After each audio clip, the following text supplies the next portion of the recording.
Kenya mal we ke yene dial kon len ka rwano gwasame be akamal ka no online TV channel ka jan gwazan baran palping ke len wan to take a rwante very important to be conquering rwante te de kon ga jikten telat korodian nyang kori kana nyang mali to be con focusing ka jan gwasame ko gwano bantin kon lat korodien banaka ngai kel no to ke di king let korodien de many ambaneling re we chalka mobur ka jongle state kamanan chore latin ban kulu ka tin koken ban we boka tin ne to kona chawu kirm yadit na ban we ka sanction kona chitu ka tin chala de US ka kuma sa Sudan ta danen chamal je we je ga je ki tala mal mele ro re we ke ja ne ya kamal wana ka dan de konto kenyam dare chalka mobur ko la jongle state Jonglei state jen we dit in capital chala bor jen chala do tege geng ya kap kuma re wichin winimi kan wanatin kon tin chalka ni gane chala do charudian chaka kap ka kwiko bi mal bere we jamo ka jonglei resident in kon to bor kini de kon changa bor na ka capital dum Jonglei state chigala do na security charo de improved no Kasheng dane sha additional security personnel ke deni chagala let kan dina to chikan de kontela criminal gang chikan ka gorgona ken te bon chalel bor kan wanden kontela ngane ke yos tla ra chole gang ne ke ne gana chiren moy ka bon to take ka kan bona to chala do sha crackdown cha ka kef kume manya ma chala do kwan deploy ni security ka kor jogo me payo ka jan bor county chine de content ka lwang re wujin wini mi chi ka benyal kala do ne na ati ga complain mi chi ben kan de kon ching re wuch no dor wuch te ka chur te ne de kwana attack war te ne de maikana so kujimo ka kwi ko de public de kan te ka ngach ko de ka gang chikan kumi kan shoro no de no mode jere aleka ko bur chala wishwere ke chala win mo mai kana tani shang ka ware shang ta guje no bi kuma baila let re guje mo shal ka buron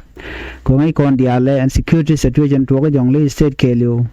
chaga jan kon to bur ba jago bi la chur bur maden were kan jang ne ta combination ne jan chakula do ne re wi bor chete ka tungwan ta je ga long te ne la na tul dul ga war ka te ga ne te mota la kwang na la ka mai ke da dom ne ki chwere ma cha la no jan do budan ko ade ne ko ala la let ki ja ne ko la security officer chikan kula do ne ka jom cha la de kan ka chang ka ngwan ka jok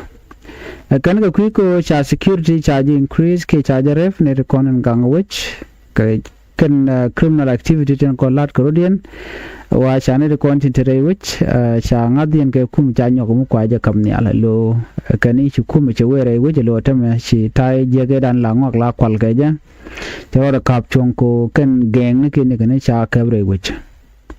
kani the security situation has improved greatly compared to the past few months kani chenge dane chi we ke pete chi we kana tama ka jan gwada me kana security jaro da gera cha jo mo cha jalat nyangong gwan cha ti tin ram kel mila resident re we boron gwada mane chala jo jino ne ne jene ri adin re we boro mo la ne ko la criminally la to korodian barato yo bigaben biga na biken ke intimidate ko de kan ke jaga jadwal ko mi chiken ke la gui kan de kan mu keriak kan go ko la karodian ko la to tin la dir haya ot kan de kon la shur wa la kum la jaka tin tam lo le che la stable ka jodan chalat nyok tera de den mi chi nyok mu ra je bo chalat ton won biar mayol wud janga Shol ne diala kontila parent kidiet gan kene guardian no de na look Godian guard kun la young men ke young people in content re we dian guard kun dina kep ko gan guard kun kala criminal mon intama kala gang no mo kan mat ko din ko bonten kono ko na la maitere which kala do shal ne ko la diet gan re we boron wano ko de diala ti de ke jako de ke ale ka community gente ka gado gente ngwana mo tima kana re dumne kire dore so kujamo ai jogo no na medina kapchong ene to konte la gonne gan kabagat kun ko mukum ran weran je ka bagat ba mo kerek na morun cha kum cha je belten chikan jo mo chikan lat joj ka dob dane naun nyam ka ja charadian bo chanyo kami tike je chale John Kelly ram mo ching winimi bor general kel kan it content wanam chala do ne right now she can need content cha deploy la security kan she kan mugani kan lat ko cha ngwan to cha ka no mo mi chalat mi de kon dial te ka ngitin ka jona chalat ka ja another report ndana bananyo ko mukun kon pin ka jan gwasame bala rojana chalat kirma yadi da washe civil defense jajo chala civil defense service chief chala o chaja watch ngai kon di almalat ke self kirma yadi la jawoja ka gwarbe kamradian ano lo china chikana jen gotan kon gwada danan mo jana ka letten chikim yadi chala do jen charamo mo chaja joch ngod we dan chaju ke je ke report dan chanong chala do cha gware nyoko mo jakaran na self kirma yadit chala do South Sudan President Salva Kiir has dismissed the head of the country civil defense service